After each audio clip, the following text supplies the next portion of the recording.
बात होगी बंगाल की, उस बंगाल की जहां आग लगी हुई है, क्योंकि चुनावी साल है और बंगाल जल रहा है। कैसे जल रहा है, किस वजह से जल रहा है, उन तस्वीरों के जरिए आपको दिखाने जा रहे हैं। तस्वीरें हम दिखा रहे हैं किस तरीके से ममता सरकार पर सवाल खड़े हो रहे हैं। ये अगलगी की घटना बंगाल की सड़कों पर हो रही है और बताया जा रहा है अनसुर शेख की मौत के बाद ये बवाल बढ़ता जा रहा है।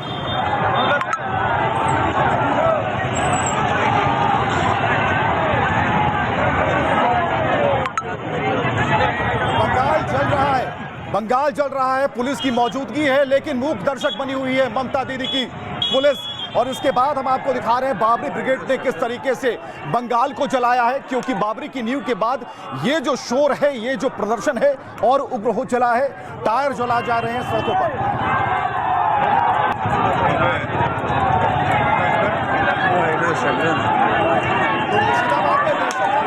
ये मुर्शिदाबाद है जहां दहशत का माहौल है, लोग डरे हुए हैं। प्रदर्शनकारियों को रोकने के लिए जो पुलिस फोर्स है वो पहुंची है, लेकिन मूक दर्शक है, कुछ नहीं कर पा रही। ये पुलिस है, बंगाल की पुलिस, जो प्रदर्शनकारी है जो करना चाहती है वो कर सकती है, क्योंकि बंगाल की पुलिस मौन साधना में।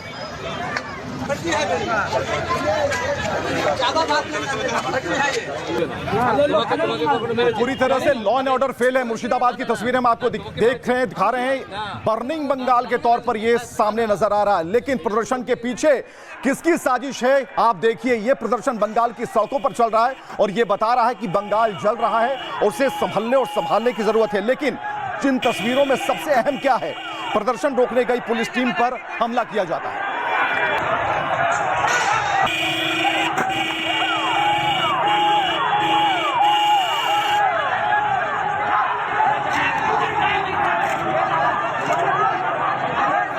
तो सड़कें बंद हैं, इन्हें रोकने का प्रयास विफल है। पुलिस खड़ी है, प्रशासन मूक दर्शक बना हुआ है, लेकिन रेलवे ट्रैक को जाम कर दिया गया, सड़कों को जाम कर दिया गया।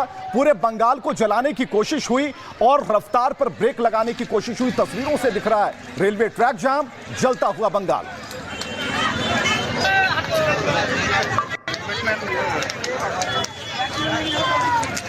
लेकिन इसके अलावा जो आगे की तस्वीर है हम आपको बताने जा रहे हैं। आगे की तस्वीर ये कहती है कि वो पुलिस वाले, बंगाल की वो पुलिस की टीम जिन्होंने संतों को शांतिपूर्ण प्रदर्शन से रोका था, जिन्होंने उनके ऊपर लाठियां बरसाई थी, वो मूक दर्शक बने हुए, वो चुप है, क्योंकि प्रदर्शनकारी वहां नंगा नाच कर रहे हैं। और ऐसे में दो तरफा, दो नियत वाली पुलिस यहां दिखती है।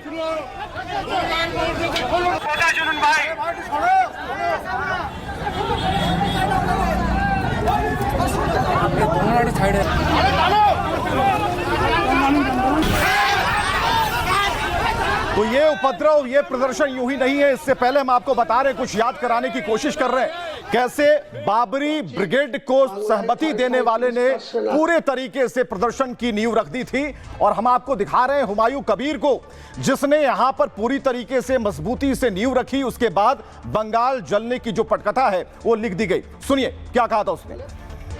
এখানে 72 আছে, বাংলায় 37% আছে। যখন এটা কমপ্লিট করব সেদিন 40% পৌঁছাবো এবং করব কোনো শক্তি থাকলে আমাকে রুখে নেবে। তাতে আমি সহ 100 জন শহীদ হলে 500 জনকে শহীদ করে দেবো। ওখানে মুসলমান সমাজের লোকেরও টাকা আছে। तो तस्वीरों में कुछ ज्यादा का अंतर नहीं है। बंगाल हो, बांग्लादेश हो, तस्वीरें बिल्कुल मिलती जुलती हैं, क्योंकि इसके पीछे की कहानी कुछ वैसी है और बिल्कुल समान है। क्योंकि एक हंगामा होता है, शोर होता है, उसके बाद ये प्रदर्शन और उपद्रव की तस्वीरें सामने आती हैं।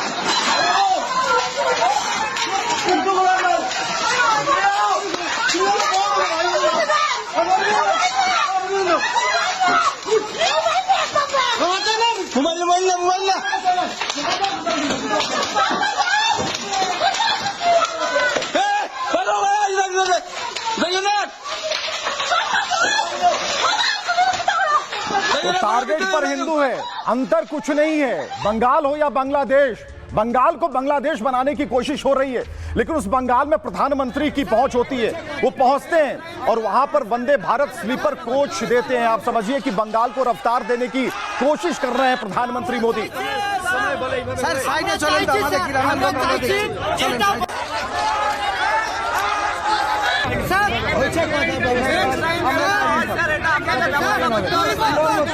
तो बंगाल को स्लीपर वंदे भारत की सौगात प्रधानमंत्री ने दी, लेकिन सवाल है बंगाल को क्या और किसने अभी क्यों चलाया जब चुनावी साल है और इसके पीछे की मंशा क्या है। एक छोटी सी रिपोर्ट आपको दिखाते हैं।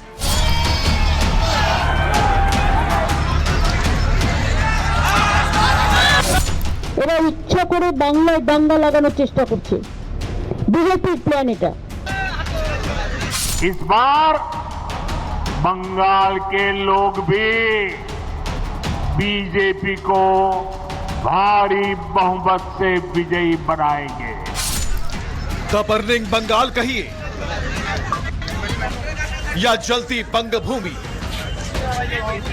शब्द बदलने से बंगाल के हालात अब कभी बदलने वाले नहीं, क्योंकि बाबरी ब्रिगेड ने जिसकी धमकी दी थी आज बंगाल में वही हो रहा है।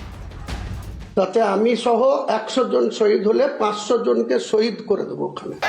पहले बाबरी की नींव, फिर हिंदुओं को काटने की धमकी और अब जलता बंगाल।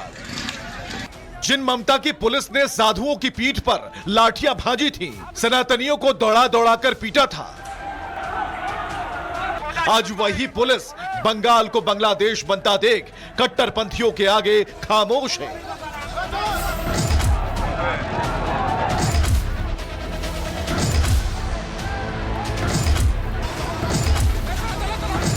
बंगाल में ये सब वही शांति दूत कर रहे थे जिन्हें बांग्लादेश से प्यार है और जिनसे ममता को प्यार है।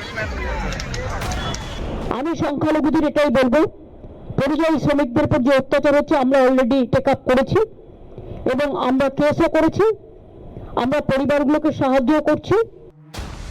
जब शहर को जलाने वालों पर कार्रवाई के बजाय मुख्यमंत्री सिंपैथी जताएं, तब सनातन शोर होना स्वाभाविक है। लिहाजा बंगाल भी बोल उठा, जय श्री राम।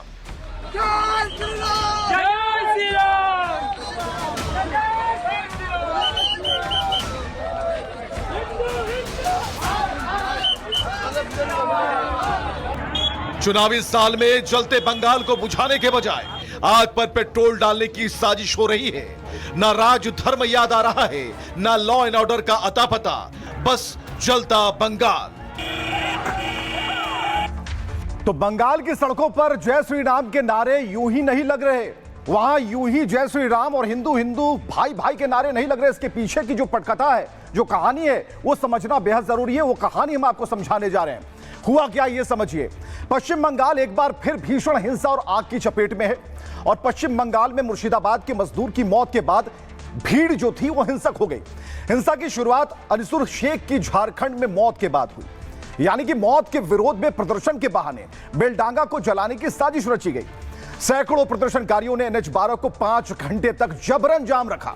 रेलवे गेट और ट्रैक पर कब्जा कर ट्रेनों की आवाजाही को पूरी तरह से रोक दिया गया। कट्टरपंथियों ने टायर जलाए, पत्थरबाजी की, पूरे शहर में दहशत मचा दी। यहां तक कि पुलिस पर भी भीड़ ने हमला किया और कई लोगों को घायल कर दिया। हिंसा अराजकता ने आम लोगों और यात्रियों को बंधक बनाया। लोग घरों में दुबके रहे। कई घंटे तक एम्बुलेंस और जो जरूरी सेवाएं हैं वो भी NH-12 पर फंसी रही। मुर्शिदाबाद में बाबरी की नींव पड़ने के बाद यह पहली हिंसा, बड़ी हिंसा थी। जिस तरह से प्रदर्शन के बहाने अराजकता की साजिश रची गई, वही सवाल पैदा होते हैं, क्योंकि अगर मकसद प्रदर्शन करना होता तो हिंसा और अगजनी क्यों की गई। प्रदर्शनकारियों का दावा है कि प्रवासी मजदूरों की सुरक्षा में सरकार नाकाम हो गई, सरेंडर हो गई। लेकिन सवाल उठता है, क्या सड़क और रेल रोकना न्याय का तरीका है? हैरत की बात तो यह है कि सीएम ममता ने इसे बीजेपी की साजिश करार दे दिया। ममता ने कहा ये लोग यानी कि प्रदर्शनकारी शुक्रवार को जुमा पढ़ने आए थे। अगर लोग जुमा पढ़ने आए थे तो फिर हिंसा का पाठ कहां से पढ़ लिया। ममता सरकार के बाबरी ब्रिगेड को लेकर इसी रवैये पर सवाल खड़े होते हैं। नतीजा ये कि बंगाल बार बार हिंसक प्रोटेस्ट की प्रयोगशाला बनता जा रहा है और बंगाल की सड़कों पर सिर्फ आग ही आग नजर आती है।